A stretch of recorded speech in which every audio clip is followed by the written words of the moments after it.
이 작가는 독하다. 이 작가는 거칠다. 이 작가는 솔직하다. 이 작가는 눈치가 없다. 그는 할 말은 한다. 할 말은 한다. 정치 오타쿠 이 작가의 독설.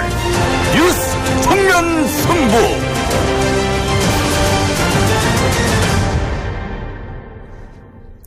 강제징용 문제는 1965년 한일 기본조약인 청구권 협정으로 종지부를 찍었다.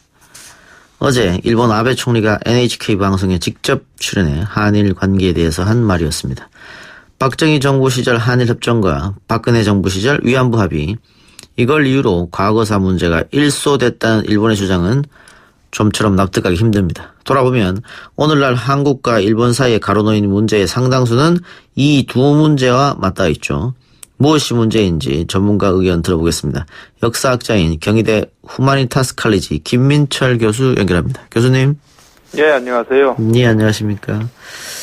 자, 아베 총리가 NHK 방송에 출연했다는 발언 들으셨습니까? 예. 어떤 생각이 드셨죠?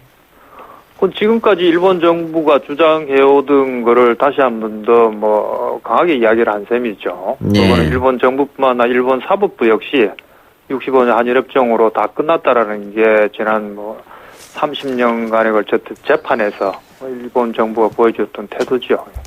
그 일본 정부의 일관된 주장입니까? 예를 들면은 정권이 바뀌었을 때 다른 이야기가 좀 나왔다든가 이런 건 없었습니까? 예, 그렇지는 않습니다. 다만 이제 기술적으로 개인 청구권이 있다 없다 이런 이야기들은 있지만은 근본적으로 아무튼 최종적으로는 65년 한일협정으로 완전히 그리고 최종적으로 끝났다라는 그 문구를 가지고 지금까지 강제노동을 이제 부정해왔죠. 자유한국당 김무성 의원도 일본의 수출 규제 조치가 지난 정부의 위안부 합의를 뒤집었기 때문이다. 국가 간 합의를 왜 뒤집었냐 이렇게 지적하고 있는 것 같기도 한데요. 어떻게 생각하십니까?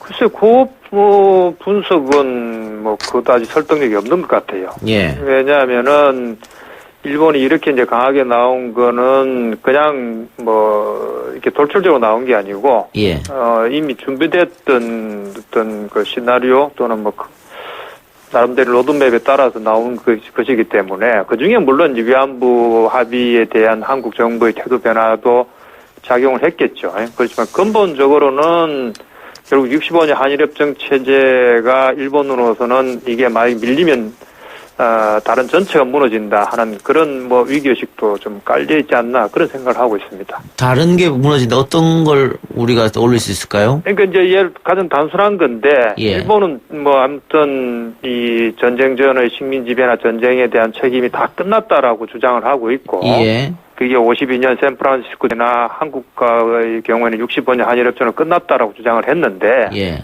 한국 사법부가 그렇지 않다라고 판단을 내린 거거든요.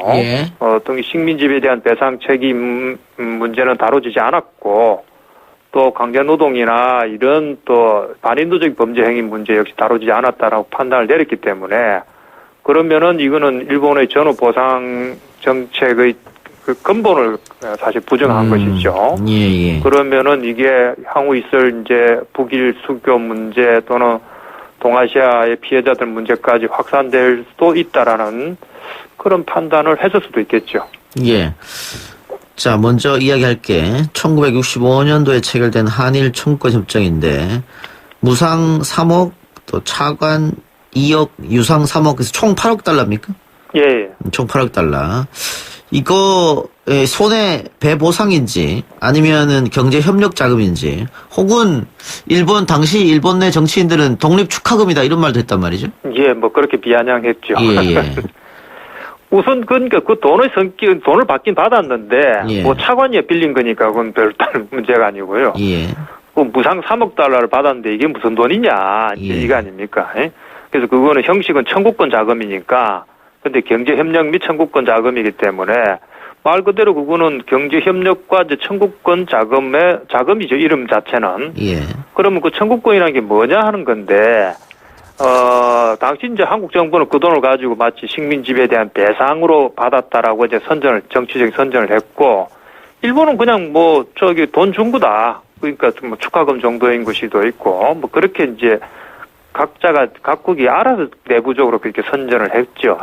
알아서 근데 했다. 근데 법적인 성격을 굳이 따진다면은 예. 한국사법재판부도 사법부도 판결을 했지만은 예. 두 나라가 하여튼 뭐 하나로 있다 둘로 형식상 분리가 된 거 아닙니까? 한국이 독립을 하면서. 예. 그러면서 서로 주고받아야 될 채권 채무가 있는데 예. 그 채권 채무를 정리한 것이다. 예컨대 그러면 내가 받아야 될 돈이 있고 또 줘야 될 돈이 있으면은 예. 그런 것들을 정리한 것이기 때문에 식민지배에 대한 배상 문제는 다루지 않았다라는 거죠. 그래서 이 부분은 이제 한국 사법 판단인데 일본은 거기에 대한 돈의 성격보다는 그냥 그 돈이 뭐든지 간에 예. 65년 협정으로 그냥 끝났다라는 그 주장만 계속 하고 있는 거죠. 그 당시 우리가 받은 돈이 그 다른 일본의 식민지 국가, 뭐 필리핀이라든가 다른 나라, 그 다른 나라보다 훨씬 작았다 이런 얘기도 사실입니까 그게? 그거는 뭐 조금 다르죠. 그 예. 필리핀이나 이런 나라들은 연합군의 일원으로 참전했기 때문에, 그거는 이제 전쟁 배상금의 형태로 이름을 받았던 예. 것이고, 우리는 이제 그 성격이 좀 다르죠. 예. 어쨌든 우리 국민의 강력한 반대도 불구하고 협정이 체결됐는데, 예. 그 무상으로 받은 3억 달러가 그러면은 실질적인 피해자들한테 제대로 돌아갔느냐 우리 국민들에게 일단 이것이 의문인데요. 우선 뭐 박정희 정부 하에서는 그게 뭐 72년에 그 피해 지원을 일부 신청을 받아서 했는데 전체 받은 금액의 2% 정도밖에 안 됐죠. 그러니까 사실은 저희들이 또 조사를 했을 때도 당시 끌려갔던 노동자들 또 군인 구속들이 받아야 될 그 월급과 뭐 이런 것만 해도 그 3억 달러가 넘었는데, 예. 그 3억 달러 중에서도 뭐 2% 정도밖에 피해자들이 돌아가지 않았으니까 박정희 정부에서는 이제 극히 일부분만 형식상 돌아간 거고 거기에 대한 정치적인 책임을 지고 이제 이 노무현 정부 들어와서 추가 사실 보상을 한 거죠. 뭐 위로금 형태로. 위로금 형태로. 예. 방금 노무현 정부 말씀하셨는데 2005년 노무현 정부 당시에 강제징용 피해자의 개인 청구권은 한일 청구권 협정으로 해결됐다.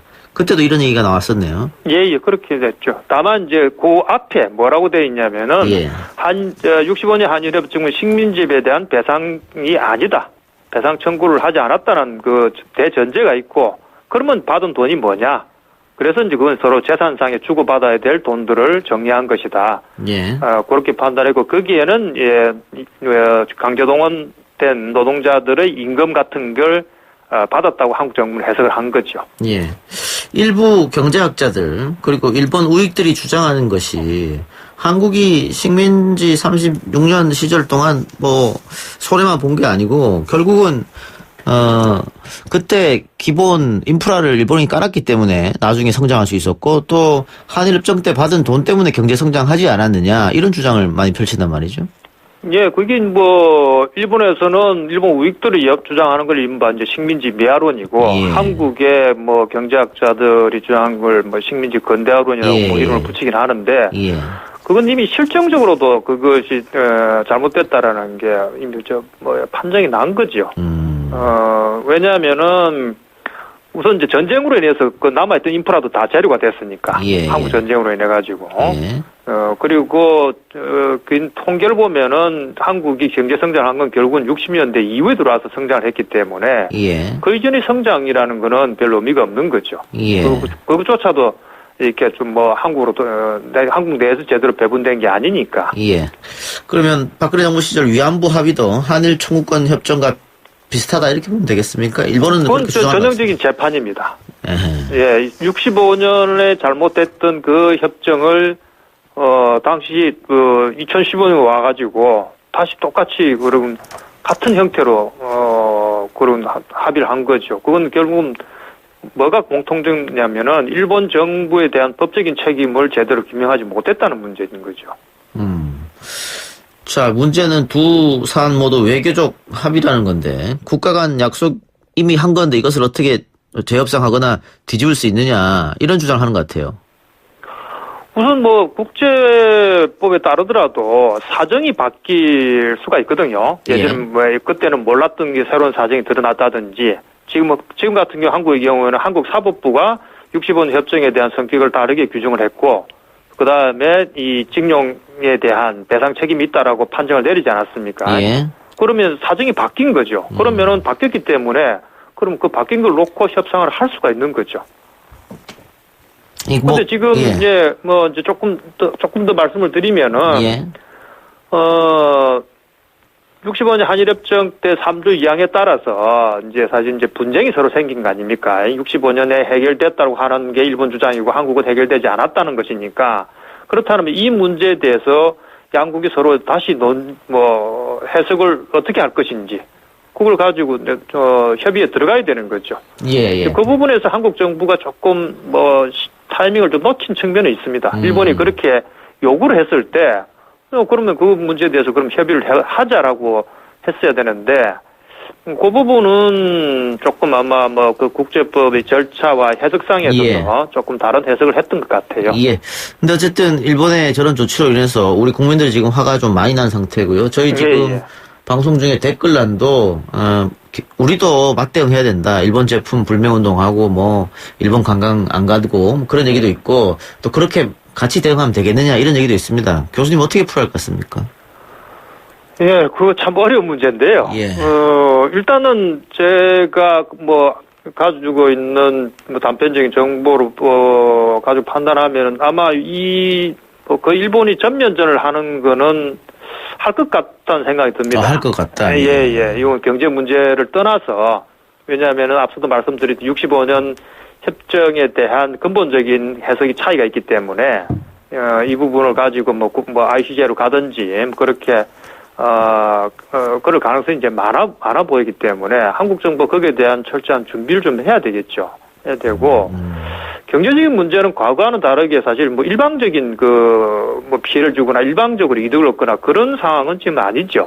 예. 그래서 그런 부분들은 사실 많이 갈등이 심화가 된다면 승자는 없고 서로 피해만 보는 그런 상황이 벌어질 수도 있습니다. 근데 제일 중요한 거는 결국 아베 정부가 이 피해에 대한 책임을 인정하지 않고 싸움을 사실 이제 걸어온 거거든요. 예. 그렇다면은 그거를 회피할 이유는 없죠. 그래서 그거에 대한 준비를 지금부터 철저히 좀 해 나갈 필요가 있을 것 같습니다. 알겠습니다. 교수님 오늘 말씀 감사합니다. 예, 고맙습니다. 예, 역사학자인 경희대 후마니타스 칼리지 김민철 교수였습니다. 1부 순서 마치고요. 저는 2부 곽상은 변호사와 함께 돌아오겠습니다.